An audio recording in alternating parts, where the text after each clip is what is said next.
किससे? उस खुदा से जिसने उसे कभी देखा तक नहीं।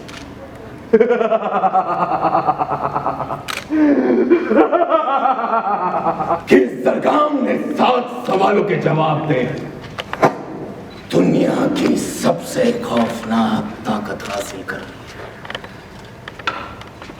ये सरगम सबसे खौफनाक है। अब तुम सबके साथ मारे जाओगे।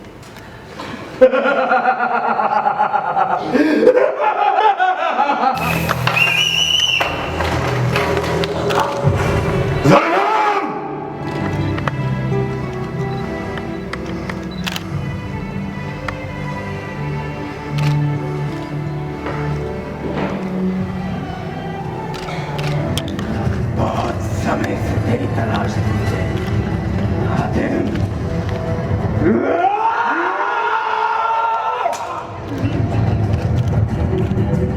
वक्त कुछ ऐसे ही थम जाएगा। पृथ्वी, आकाश, यानी Rajveer. Ladies and gentlemen, I request you to put your hands together for the cast of Hatim. Manoj Kolhotkar, seen as Laka, please join us. Sheikh Sami, seen as Peer Sarjeel. We request you to join us on stage. Pooja Banerjee, seen as Perizad.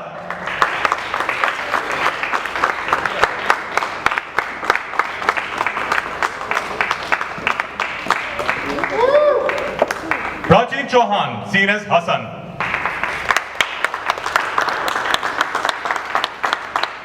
Krishna Singh Bisht, seen as Qasim.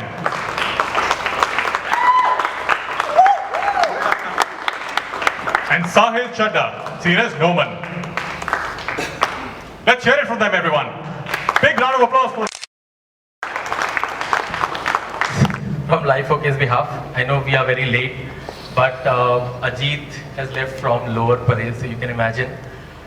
On Life OK, we always strive to give you better shows, magnum opus shows, bigger characters.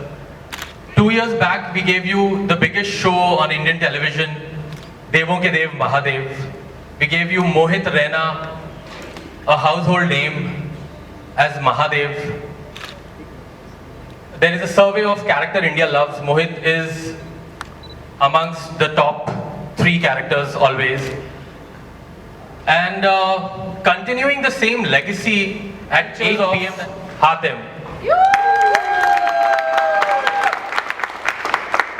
The way we have redefined mythological shows on Indian television with Devon Ke Dev Mahadev, the makers of Mahadev, the same team, is giving you the show which will redefine the fantasy genre that's been shown on Indian television till now. And who else than the producer, director, the creator of Mahadev? I would like to invite Mr. Nikhil Sinha to come up on the stage and say a few words on the making of Hatim. Let's hear it for Nikhil.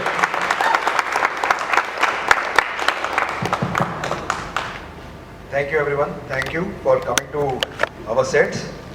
आपकी तरह से मैंने भी बड़ा इंतजार किया है, तो सब लोग इंतजार कर रहे थे एंड मैं सब अपने ऑर्गेनाइजर्स की तरफ से आप सबसे बहुत माफ़ी मांगना चाहूँगा कि हमारा प्रोग्राम स्टार्ट होने में थोड़ा देर हो गया। ओके, मुझसे कहा गया कि हातिम के बारे में सब कुछ बताया जाए। हातिम शो क्या है, क्यों कंसीव हुआ, क्यों बनाया गया।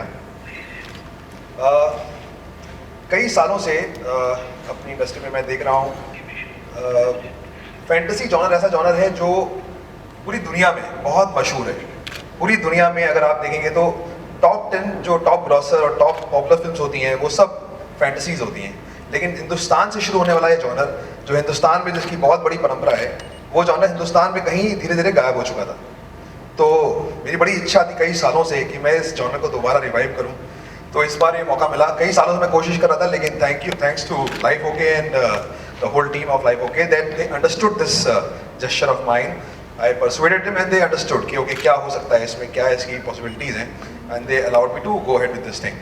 तो हमने एक शो प्लान किया जो मुझे लगता है कि दोबारा एक नई डेफिनेशन क्रिएट करेगा फैंटेसीज की, बिकॉज फैंटेसीज हिंदुस्तान से बिल्कुल गायब हो चुके हैं कई साल पहले। अगर आप देखेंगे तो हमारी जब फिल्मों की शुरुआत हुई थी तो उस दौर में सिर्फ फैंटेसीज बनती थी, हिस्टोरिकल्स बनते थे और माइथोलॉजिकल्स बनते थे, लेकिन over the course of time, the period of time completely gone away, because शायद उतनी टेक्नोलॉजी का इजाद नहीं हुआ था या ये डिफिकल्ट जॉनर था।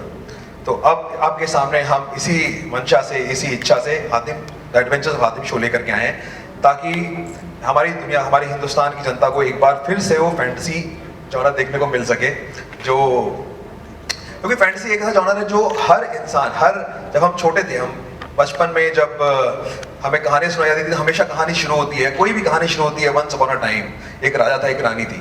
तो ये कहानियां हम सब सुन के बड़े हुए हैं और हम सब के दिमाग में हमेशा एक इमेज ऐसी बनती है जो फैंटेसी से जुड़ी होती है, लेकिन जो हमको देखने को नहीं मिलता है। So this is effort in that direction. अच्छा, अब इस शो के बारे में कुछ बताऊंगा हातिम उसके लिए।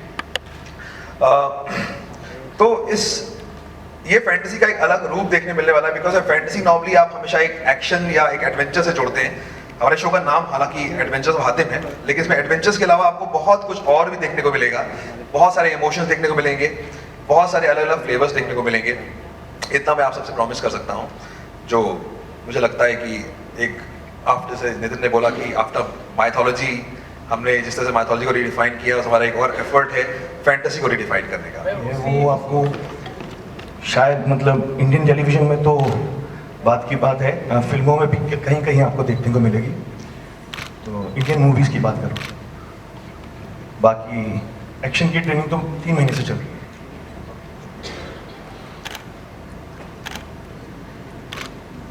Next question, please.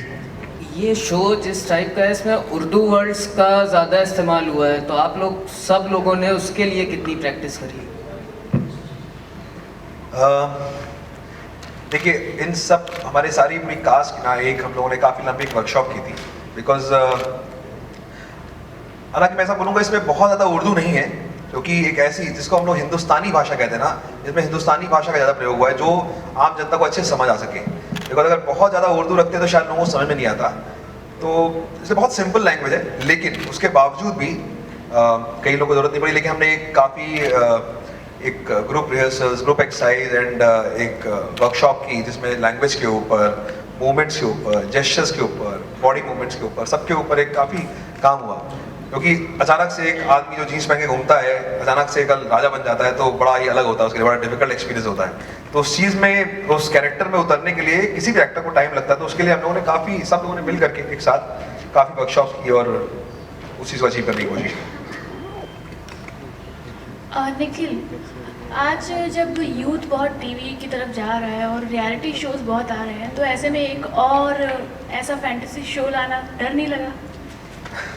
ये डर तो लगता है, डर तो जब भी आप कुछ अलग चीज़ करते हैं, मुझे बहुत डर लगा था मैंने महादेव जब बनाया था, क्योंकि आपको नहीं पता था कि आप एकदम एक ऐसी चीज़ क्रिएट कर रहे हो जो एकदम आउट ऑफ द बॉक्स है, तो लोग एक्सेप्ट करेंगे कि नहीं करेंगे। ऑन सिमिलर लाइंस फैंटेसी बनाने में मुझे उतना डर नहीं लगा जितना महादेव के समय लगा था, बिकॉज फैंटेसी एक बहुत ज़्यादा हमारे जगह, हमारी कंट्री में देखा नहीं गया है। एक बहुत ऐसा सब्जेक्ट है जो सबको बहुत पसंद है, हर इंसान को बहुत पसंद है। जो टैगलाइन हमने रखी इस शो के लिए ना, अपनी इंटरनल, वो है 5 से 50 के बच्चों के लिए, बिकॉज हर इंसान के अंदर एक बच्चा है, हर इंसान फैंटेसी देखना चाहता है। हम सब, मुझे लगता है लॉर्ड ऑफ द रिंग्स आई होगी या पायरेट्स ऑफ कैरिबियन आई होगी, तो हर इंसान ने यहाँ बैठने समझ जाके देखा जरूर होगा उसको, बिकॉज ऐसी पिक्चरें, ऐसी फिल्में, ऐसी कहानी देखना सबको अच्छा लगता है, लेकिन हमारे वहाँ बनता नहीं है। प्रॉब्लम ये है। तो अगर हम अपने वहाँ इंडिजिनसली अगर हमारी कंट्री में कोई ऐसा बनाएगा, तो मुझे लगता है कि हर इंसान देखना चाहेगा। तो मुझे काफ़ी उम्मीद है। हाँ, डर इसलिए लग रहा था क्योंकि कैसे अचीव करूँगा इसको, बिकॉज आज के समय में जब टेक्नोलॉजी इतनी ऊपर जा चुकी है और एक्सेसिबिलिटी इतनी है सबके पास, एक छोटे से गांव में बैठा इंसान भी इंटरनेट पे बैठ करके उन सब फिल्मों पे एक्सेस रखता है जो हॉलीवुड से बन के आती है, बेस्ट टेक्नोलॉजी से बन के आती है। तो आप कैसे उनके आसपास हो? मेरा सवाल ये है कि यहाँ पे जो VFX यूज हुआ है वो इंडियन आर्टिस्ट है या आपने बाहर से मंगाया है? नहीं, सब इंडियन आर्टिस्ट हैं। ये पूरी महादेव की टीम है जिन्होंने महादेव बनाया था शो। ये सारे आर्टिस्ट वही हैं। मेहनत की है ये स्पेशली इस शो के लिए था या ऑलरेडी आपका बिल्ड इतना अच्छा है? पहला क्वेश्चन। एक्चुअली मैं बॉडी बिल्डिंग करता था पहले, कॉम्पिटिशन्स करता था, नेशनल लेवल तक खेला हूँ, तो उस वजह से पहले काफ़ी ह्यूज था। तो एक्टिंग करते करते मुझे लीन करना पड़ा। तो निखिल सर ने कहा कि हमारी रिक्वायरमेंट कुछ इस तरह की है, we need muscular healthy physique चाहिए। तो मुझे, क्योंकि मेरे पास थोड़ी नॉलेज थी पहले बॉडी बिल्डिंग की, तो कुछ एक महीनों में मैं थोड़ा सा रिकवर करके मैं उस स्टेज पे आ गया जो हमारे कैरेक्टर की रिक्वायरमेंट थी। आप लोग बताओ, राजवीर बॉडी बिल्डिंग में ऑल इंडिया लेवल पे ब्रॉन्ज मेडलिस्ट है, हमारा नेशनल लेवल पे ब्रॉन्ज मेडलिस्ट है, मतलब हमारे स्पोर्ट्स पर्सन ही है। जब राजवीर मेरे पास आए थे तो इनका वजन था 105 किलो। अभी ये मेरे ख्याल से 85 या 90 के बीच में कहीं होंगे। और ही वॉज सो ह्यूज कि मैं देख के घबरा गया था कि बाप रे बाप, ये कौन आ गया, ये हल्क आ गया मेरे सामने। तो मैंने इनको बोला, बिकॉज इनका फेस मुझे परफेक्ट लगा था हातिम कैरेक्टर के लिए, तो मैंने इनको बोला कि भाई ऐसा अगर आपको ये शो करना है ना तो आपको 10 से 15 किलो कम करना पड़ेगा। And to my surprise within 1 month he was 15 kgs down. Hats off to him, how he did I don't know, but तो ये बेसिकली शायद इनका एक्सपर्टीज है इस चीज़ में। और फिजिक तो माशाल्लाह बहुत ही अच्छी थी। One second, Nikhil, that's not what she was looking for. किसने पूछा? रोशनी, is that you? आज एक बार जाओ ना. She wants to check it if it's for real. Just go walk up. Just walk up ना, let her check it if it's for real. एक बार खड़े हो गए, एटलीस्ट ये तो कर दो। नहीं, जाने दो ना उसको. It's okay, I'm serious. रोशनी आ जाओ, चेक करो खुद.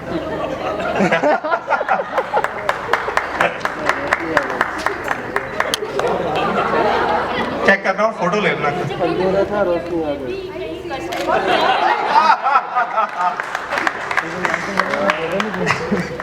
You should always clear these doubts. Actually.